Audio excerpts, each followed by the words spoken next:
Hi, Wallace. Hi, Michelle. And hello, dear listeners. Welcome to the 12th house. We're delighted to have you this week. We have sort of a quick fire challenge. You loved when we did our quick fire case studies.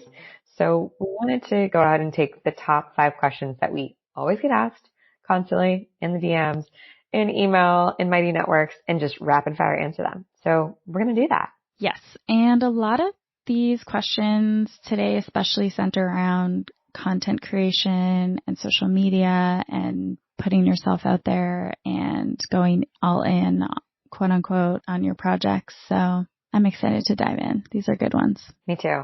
We're going to give you the most bang for your buck, people.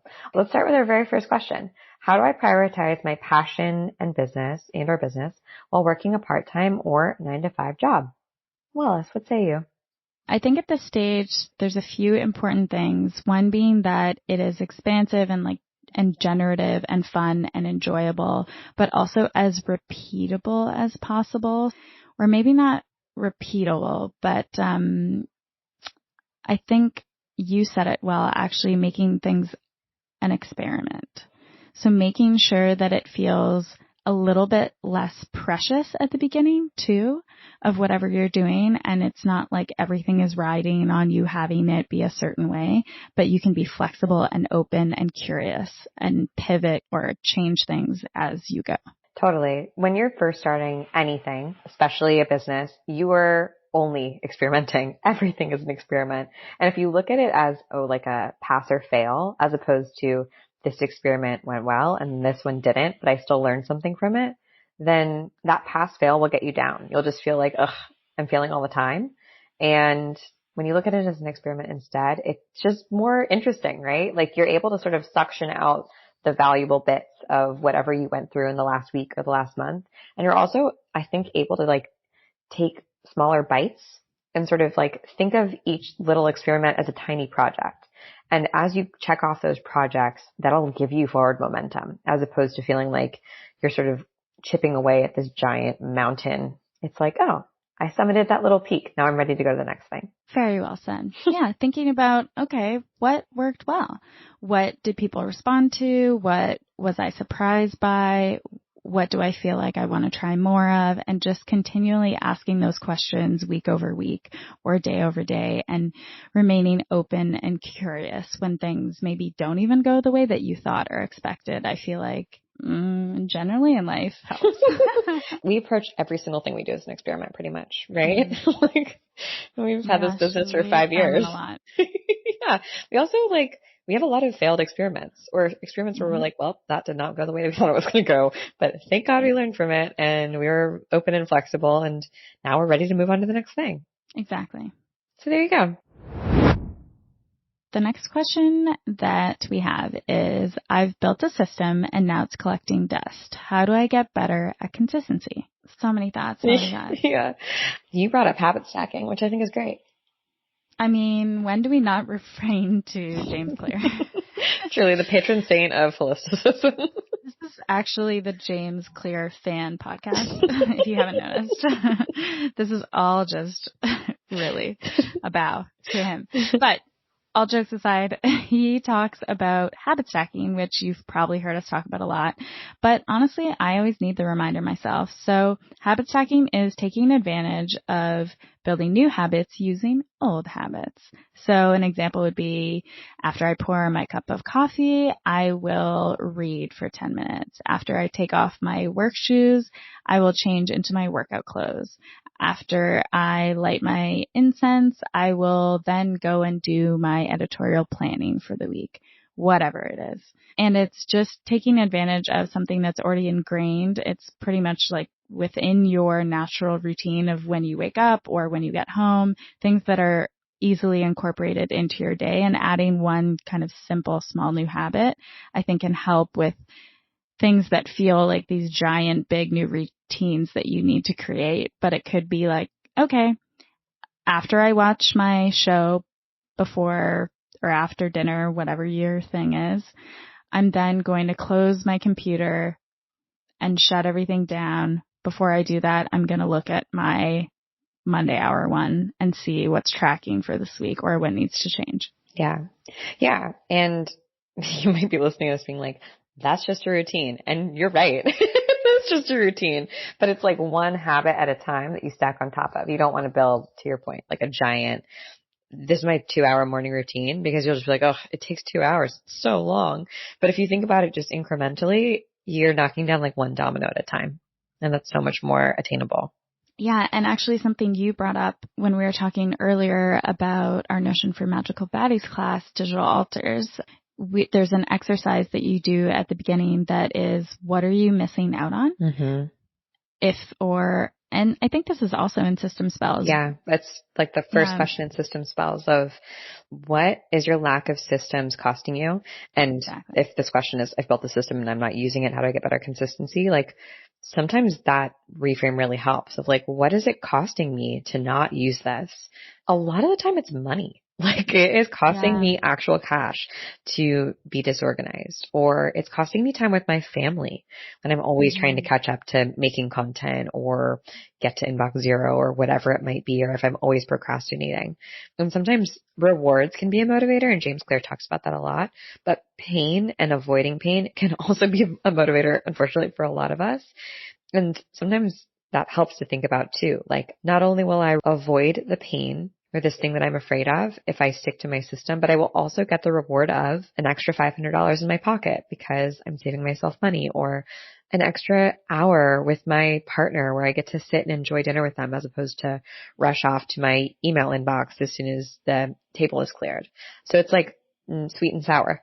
And also thinking of reverse engineering, like a lot of great feats of achievement that you can think of, or people you admire who run businesses you admire, fill in the blank, are comprised of small, consistent habits over time.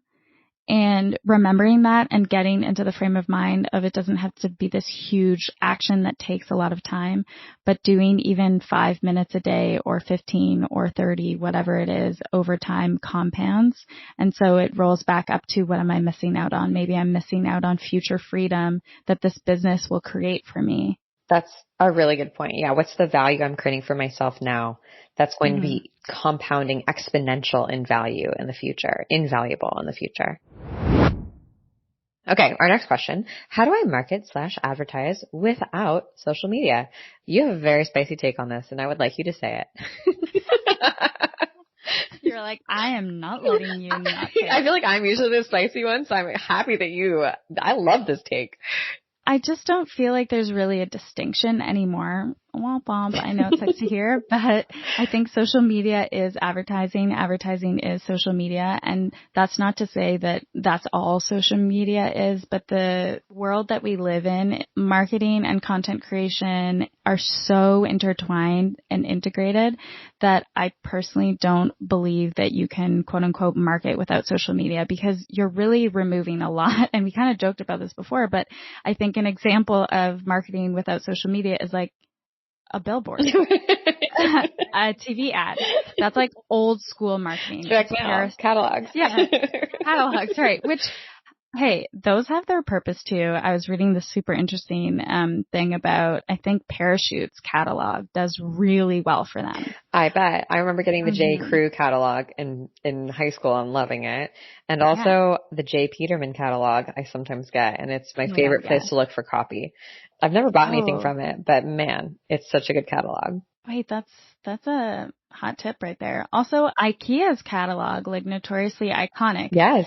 So it's not that those things don't have their place, but it's almost like a misnomer to say I want to advertise without, or I want to market without social media, because actually, ideally, you want to be in dialogue and conversation with your community. You want to be getting feedback from them so that you're staying abreast of what they're interested in, what they want, what they like, what they want more of. So ideally, you want to find the social media platform that resonates the most for you. So it doesn't need to be TikTok or Instagram, but even something like Substack or email is, to me, a social platform. Podcasting. Yeah.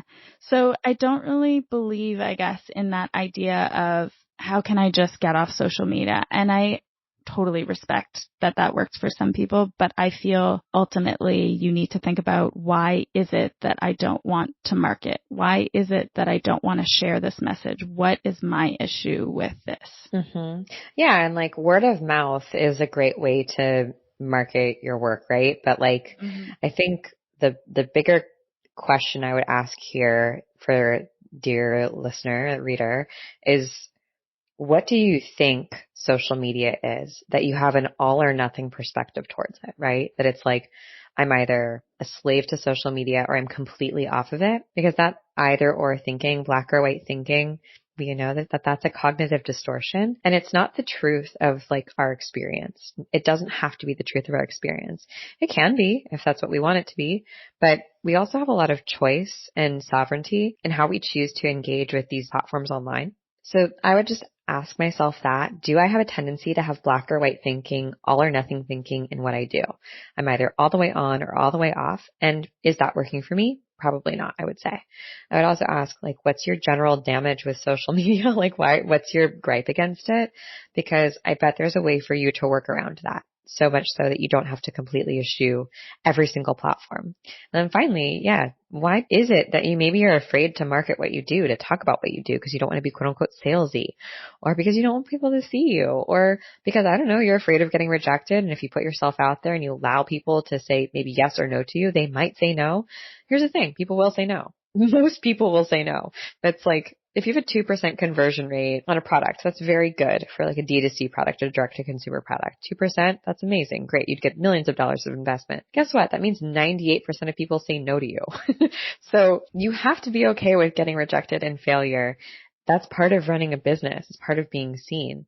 And it's just a numbers game at the end of the day. So if you want to be successful, whatever that might mean to you, it just means you have to get in front of more people. So instead of 100 people and 98 people saying no and 2 people saying yes, get in front of 500 people. So 10 people say yes. That's it. And social media can be the thing that helps you do that. It can help you scale and get and reach more people. So I don't know. Maybe it's just a mindset thing. To your point, it's both. Like, it is a mindset thing. And then it's also, if you're able to hire someone to help you with some of the execution, if that's not your strong suit, even if it's just like 5 hours a week to help you make templates or whatever it is, there's all different ways of kind of architecting it.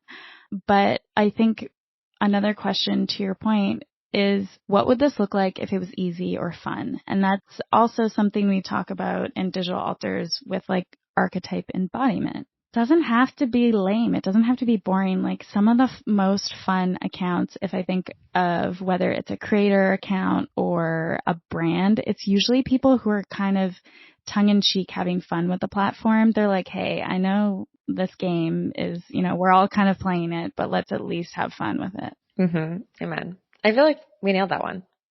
Good job. Go us. We're genius. And I ran Holisticism Social for 4 years before passing it off to somebody else. So I get it. And I didn't want my face to be shown. I didn't want to be on it. I didn't like being on it. So I feel your pain, dear listener. And that reframe really helped me. Totally. I mean, I was paid literally by TikTok to make videos for 2 months. And I was like, I hate this at the end. I was still like, I really hate this. I know how to make them, but I don't like it. Yeah. So you just, you got to find your lane and have fun with it. Next question. How do you stay organized and quote unquote disciplined when working for yourself, especially when you're not getting paid? I think when we're working for ourselves, it can be really easy to break the commitment that you have to yourself. Something that I think about a lot is, if I put a meeting on my calendar with somebody else, I would never blow that meeting off like 5 minutes before and just be like, sorry, I can't come. I would never do that because I respect other people's time. And I wouldn't do that to myself either, because I respect myself and I respect my own time. So that's something that really helped me when I want to like sort of flick things off of my to-do list into oblivion and blow them off. And I also think that staying quote unquote disciplined might not be the right frame of mind. It's more like that resistance is always there. And it's normal and it's healthy, and resistance is actually a sign that you're on the right path. If you haven't read The War of Art, I really recommend it. first time I picked it up was in college. I was at art school. I was at Tisch, and I just felt like I didn't belong there. Like I wasn't good enough, even though I totally was. I just felt like everyone is so much smarter than me and better than me and more talented than I am. And I read this book because I felt like I had so much resistance and nobody else had this resistance. But of course I was like so wrong. I read this book and it totally changed the game for me, and it like helped open up so much for me to actually enjoy my experience, and it totally changed my life. But the biggest takeaway is that resistance is a sign that you're onto something. That feeling of I don't want to do this, or like this is scary, or this is hard, or I want to blow this off, like that is normal. That is part of like doing your sacred work in a way.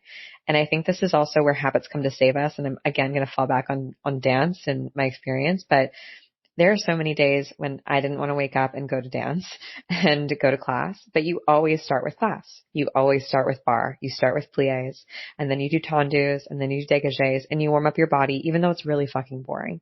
And our habits are the things that we can rely on when our passion, when our spirit, when our excitement is gone, is out the door. And they can like almost help us move through the motions, get through the motions to get back to that place. So I would say go back to our question about habit stacking, but also like know that that resistance is a sign that you're moving in the right direction, I think. I have never felt more called out by a book than The War of Art. Yeah, he's kind, but also not kind. Stephen Pressfield, I think is his name. Yes, that is a must read. I 1000% agree. And that's the thing too, is when you have good systems and habits set up in place for that, when you feel uninspired, that's okay. That's why you sometimes batch content, because you do feel inspired and you know that there's going to be days where you're like, I just can't get out of bed. Mm-hmm. That's right. That's right. I mean, also we've talked about this so much on the podcast, but what is the Stephen King or whoever quote that I always say? Like, I always try to meet the muse or catch the muse, but she usually catches me when I'm sitting at my desk at 10 a.m. writing. It's like, yeah, when you show up consistently, like inspiration, it doesn't find you. It like knows where to find you in a way. Does that make sense? Mm-hmm. Well, you're opening the channels to receive. It's exercise, man. Being intuitive is an exercise and it's a practice, and like channeling is a practice too. You can't just like turn it on or off. You have to like flex the muscle. So it's not so sexy, but it's worth it. It's fun once you know how to do it. And naming it too. Just kind of like anxiety. I feel like once I read that book, to be able to see the resistance and be like, there it is. Yes. And that's usually also a sign that you're hitting like some sort of growth edge or comfort zone boundary, you know, like you're ready to push past where you're at, your status quo. So of course your ego and all these other forces are going to come and be like, no. Yes. I just want to be comfy, cozy. I don't want anyone to look at me. I don't want to be out there. That's such a good point. Whenever I have a moment of like, oh, this is really hard, or like, this is really uncomfortable, or I don't like this and I want it to change, I know that on the other end of it is something really good. Yes. That either I'm like not learning a lesson, but I'm like, I'm strengthening my muscles to like prepare me to be the future version of myself. And I'm like getting the opportunity to like try on a new character basically, because it also often means that the character that you've been acting as, like you can't be anymore. Like their strategies don't work for this new thing that you've been called to do. So you have to call on a new archetype or embody a new archetype or become a new character or become a new version of yourself to like overcome the challenge or the boss at the end of the video game. Dorothy can't walk backwards on the yellow brick road. Yes. I mean, I don't know if that actually works as an analogy. I was just thinking of Dorothy. I'm like, well, she was forever changed. She couldn't go back. It's true. She can't see in black and white anymore. Okay. Last question, which is kind of like, I feel like a good continuation of this question. At what point do you know when to go all in on a project or an idea and when to give up on a project or an idea? Wallace, thoughts? I was maybe taking the question a little too literally, but I was thinking of, first of all, you need to define what is quote unquote going all in. What is your version of that? What does that look like? And who's defining that? Is that something you're defining for yourself? Is that defined by somebody else's voice, by society? And so from there, looking at what is that And why is it right now that I'm not going all in? Is that because of lack of time? So priorities usually, not really time. It's just priorities. Mm-hmm. Is it financial reasons? Is it fear? And then from there, you can figure out, okay, so if this is what's keeping me from going quote unquote all in, which would be, for me, going all in would mean my ideal outcome, I guess, or my ideal energy exchange with the project. Mm-hmm. And then defining, okay, so if this is the thing keeping me, like fear, from going in on it, what am I doing right now to move past that and work through the fear? What about you? I like that of like, what is your idea of going all in? Because I think for a lot of people, it's, I want to go full time on a project. And I don't actually think that's the way for like most things. I don't think you need to like solely focus, especially if you're like an intuitive, super creative, ADHD, squiggly brained person. Like you want to have a lot of projects that you're working on all the time. You don't want to work on just one thing because you're interested in so many different things. So I think defining that for yourself, like what does that mean? And is it your definition or is it like a societal definition of like all in or now I'm serious, quote unquote, because I don't know, I've quit my job. But I think about the idea of like, what is your burn the boats moment where like, I'm not going back. It comes from this idea of like, when you land in a new place, you burn the boats to keep from going back to where you came from, right? So you have to stay and figure it out on that place. So that can mean like, yeah, you quit your job and you are done working there. Great. You've burned the boats. But it can also mean like, I'm not going back to that version of who I was by either making a new commitment to yourself or creating accountability with friends or I don't know, like starting therapy. Like I'm not going to go back to the version of myself who was depressed and didn't do anything about it. I'm instead going to reach out and get help. I've burned the boats on that version of me. I'm letting that version of me die because I'm ready to embody this new version and like take on this new challenge or quest. And I think when it comes to knowing when to quit something, when to leave, when to sort of give up on a project or an idea, it reminds me more of like relationships and how relationships are never really over. I think Dan Savage says this, even when a relationship ends, like you're not, let's see, dating anymore, you break up, you're still in relationship with that person until one of you dies. And then you're still in relationship. You might not talk ever again, but you still are in relationship in a way. And I feel like it's kind of the same with projects. Like in this iteration, they might be done or it might be done. You might be done with it for a while, but like it might come back. It might come back as a different flavor of idea. It might come back as inspiration. It might come back in the exact same form, just a better time or your better resource. So I think it's easier to be less precious and sort of like let go of something when you know it's not like a finite ending. Does that make sense? Yeah, it's also loosening the grip. So it's having more flexibility and room for things to change, to your point, and fluidity and like dynamism within whatever project or relationship that you have, which allows for more intuition to come through, more inspiration and more magic, I think. Yeah, we just at Holisticism decided to put the pause / kill a project that we've been working on with another organization for like probably 6 months at this point. And we put a lot of energy into it, a lot of creative energy, things that we've never made before, a lot of time. And it was something we were really excited about. It was also like definitely a download that we all got. And we had to make the decision in collaboration with this other group who we are still obsessed with to mutually like kind of put it away because it's not the right time.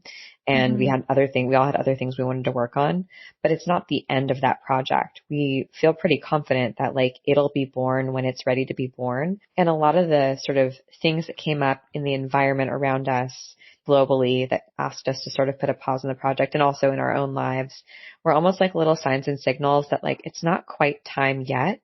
And that was such a relief to come to agreement with that and be like, oh, it will tell us when it's ready to be born. like we'll know because like the doors will open, the right doors will open. And it's not that we're completely washing our hands of it. It's more like we're at a pause moment. We're like at a wall right now and or at a gate, and we just need to find the key to unlock that gate. It might be time, or it might be a little bit more knowledge or information or experience. And once we do, we know that we'll be able to walk through that gate and figure out what the next iteration of this project is. And I also think in these situations, it's only something where you can connect the dots looking backwards. Mm-hmm. Like you can say, oh, there's unfinished business. I'm leaving it open for whatever is meant to happen down the road, but I don't need to know right now what that is. And I can also walk away knowing that like things can rest and germinate while I put it down to rest for a bit. Yeah, I feel like it's never over, man. Like give up, like you're just putting it on the shelf for a little while. You might run into an ex in another country. You never know. You never know. You just gotta stay open, you know? Accept the quest. Ooh, I like that. Accept the quest. Yeah. Commit to the bit. That's right.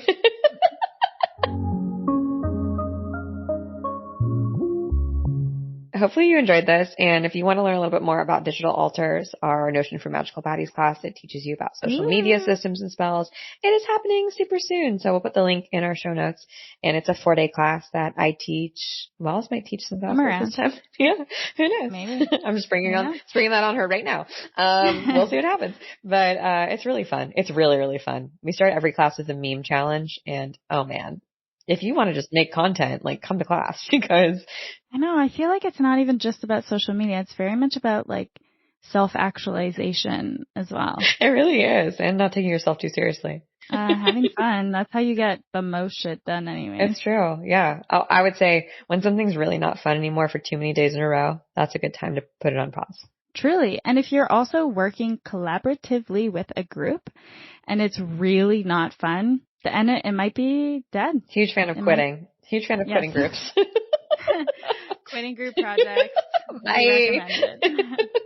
No, but like especially collaborative creative work is so specific. And when you find a good collaborator or have a good collaborative relationship, like you hear this a lot with artists who are copywriter, art directors, or people who work like so in tandem where they're like, we found each other and we never let go. Because it's so special. So that's just a side tangent about good collaborative relationships are hard to find. It's true. So it is true. Yeah. When you have a good team, consider yourself blessed. Hold on to them tight.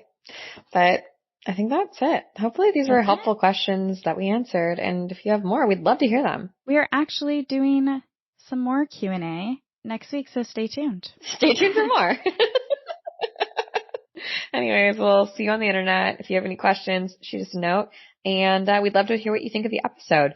Leave us, what is it, a review? I was going to say testimonial. Leave us a testimonial. Leave us a review on Apple Podcasts.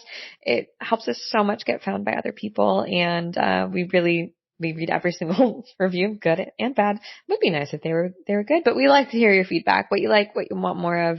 All that good stuff. We love you. Thanks for tuning in. Thanks for spending this time with us. And we'll see you next week. Bye. Bye.